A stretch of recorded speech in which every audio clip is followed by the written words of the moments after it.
The Biden administration was reportedly blindsided by the scale of Iran's attack against Israel. The Wall Street Journal details the behind-the-scenes situation room meeting on April 13th as 30 missiles quickly and suddenly became 300.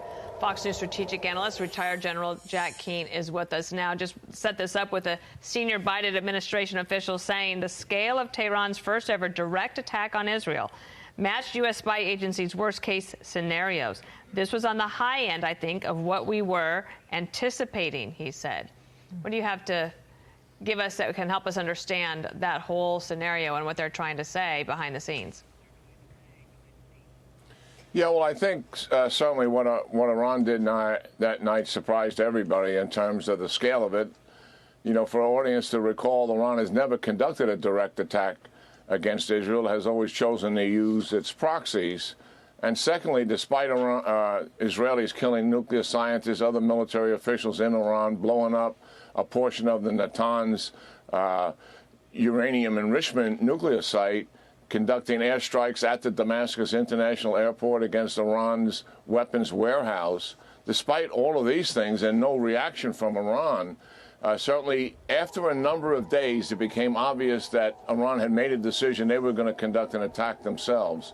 But even though everyone had that intelligence, no one anticipated the scale of this attack that would exceed, 300-plus missiles and drones. And what the Iranians really did, they took a page out of the Russian playbook here, because the Russians evolved to this point where they mixed lots of drones with cruise missiles, standoff from the country itself, using largely aircraft to do that, and then ballistic missiles at scale. Certainly not at the scale that the Iranians did, but they were using that Russian playbook, which has been working inside of Ukraine. But fundamentally, when they saw the 30 missiles, then 60 missiles, they still did not anticipate, Dana, that there would be 120 ballistic missiles. And certainly that grabbed everybody. And they obviously were likely saying some prayers that the defense system would work. And you've got to credit what the IDF multi-layered system did, and certainly what the United States warfighting headquarters in the region did to organize a multinational defense against this, which was so successful.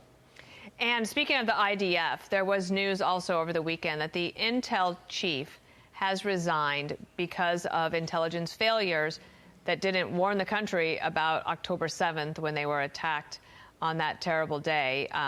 This is accountability, leadership?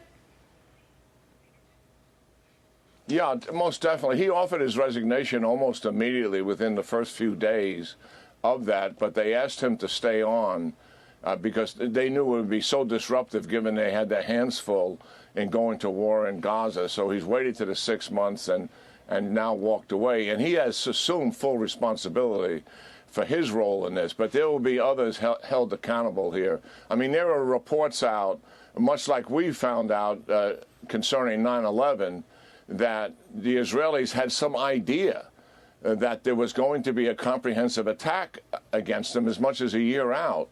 But they discounted it because they didn't think it was in, quote, Hamas's capability. The Egyptians gave him a heads up that something big was coming. And we'll have to get the autopsy and the details to find out what distracted them, what did they really miss. Was the violence in the West Bank that was taking place a distraction?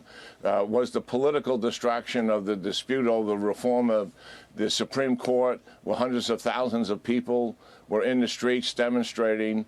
And also, what did they miss in terms of the training and preparation? I mean, they've got huge technological oversight of what has taken place. To miss all of that is really quite stunning. So it'll be, at the end of the day, it's going to be some report. And I think our viewers understand that while the majority of Israelis are supporting the war in Gaza and the aims that President Netanyahu and his war cabinet have established, the majority of the people in Israel also, when the war is over, are expecting Prime Minister Netanyahu to resign, and if he runs for re-election, would likely not be elected because they are already holding him accountable to what took place on October the 7th.